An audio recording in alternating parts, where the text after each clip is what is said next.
off and let Miss Nancy come forward, and she's going to officially welcome everybody to this beautiful, beautiful day. We're so happy that everyone is here. So I'm turning it over to you.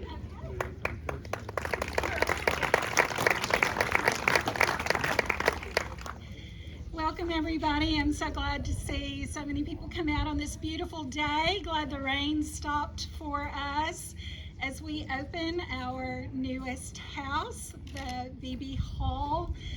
I have so many people to thank. If I forget somebody, I'm so sorry. You can tell me later how unhappy you were that I forgot to thank you.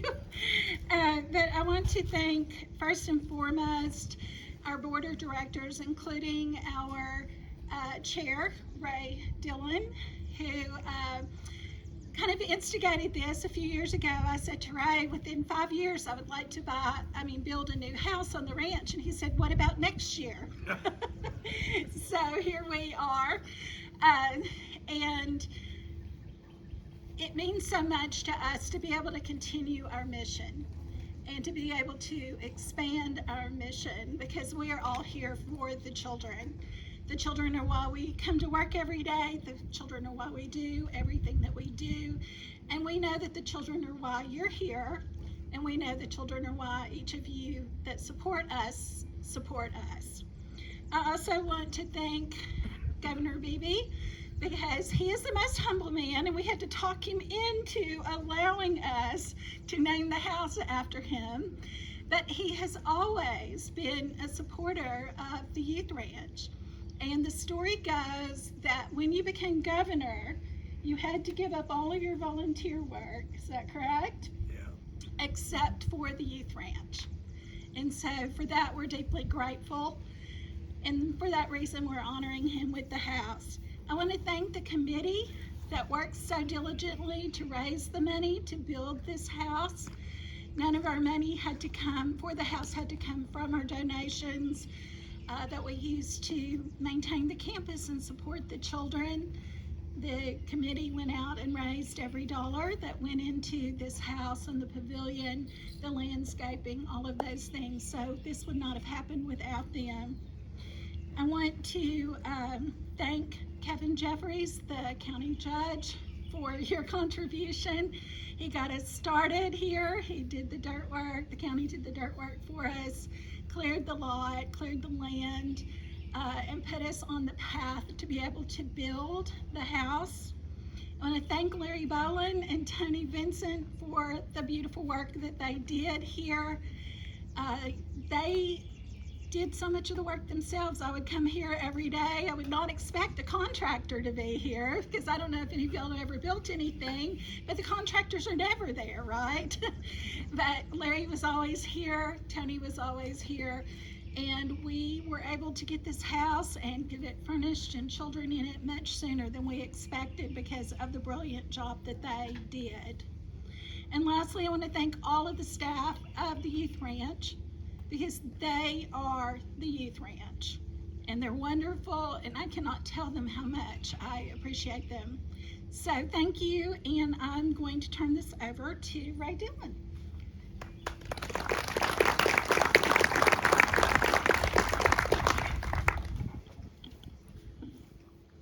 Thank you, Nancy, and let me add my welcome to everyone as well.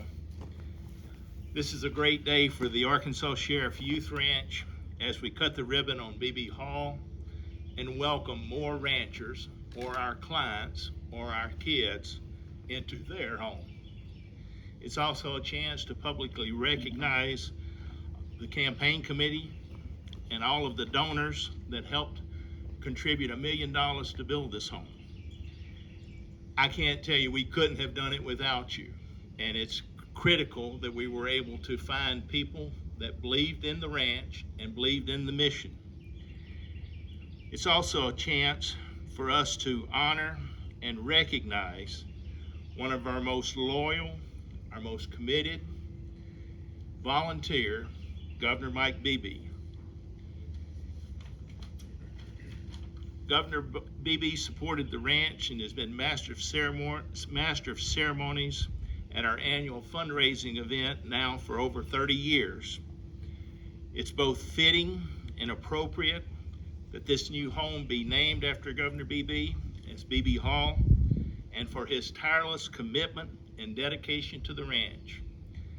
Now it's my distinct honor and privilege to introduce our 45th governor of the great state of Arkansas and my personal friend, Mike Beebe.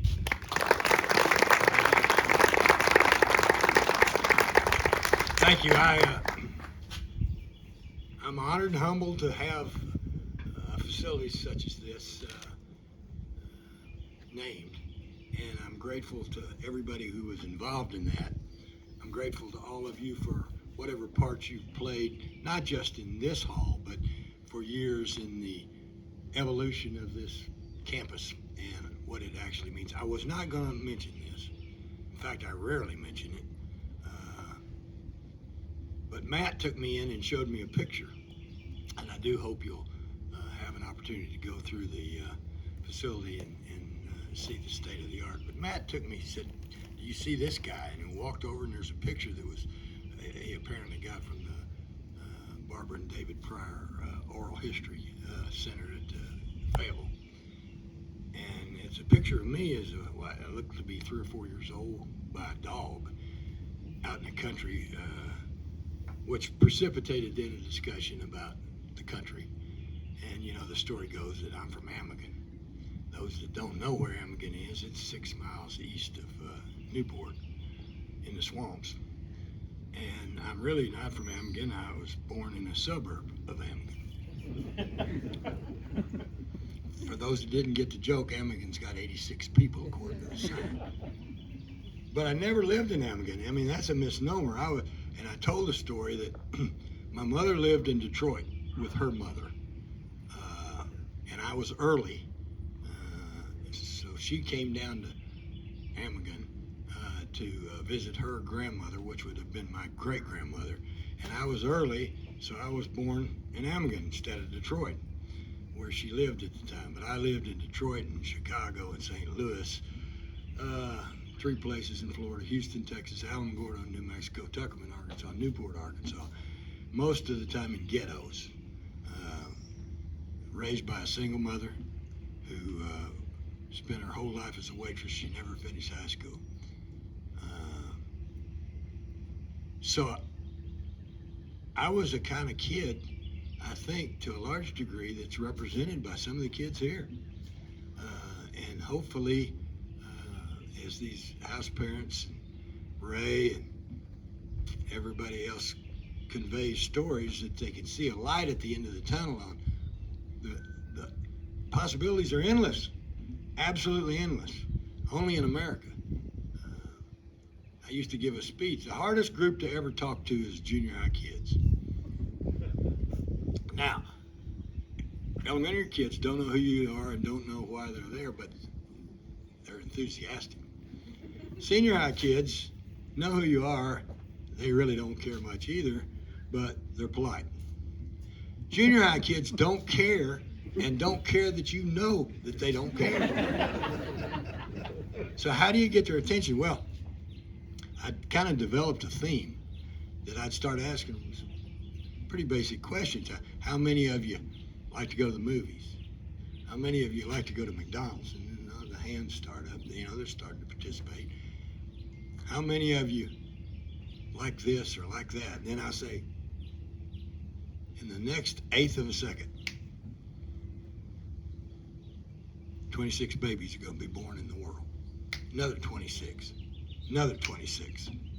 One of them, one out of those 26, gets to be an American. So the luck of the draw, you all get to be an American. Most of those kids don't have a paved road to walk down. They'll never see a McDonald's. They don't have a clue about whether or not they're going to ever be able to have a car. You all were an American, born in America. So that's what this country's all about, and the opportunity that kids are given. And these kids are given a great deal of that based upon other people who believe in helping kids. So it's up to you, and you have fulfilled that promise, to pass it on, to pay it forward, to make sure that you do something. And one of these kids might be president of the United States, or who cares, might be mayor, or who cares, or a bank president, or a company president. One of these kids will make life better for others. And it's because of what you do. So thank you.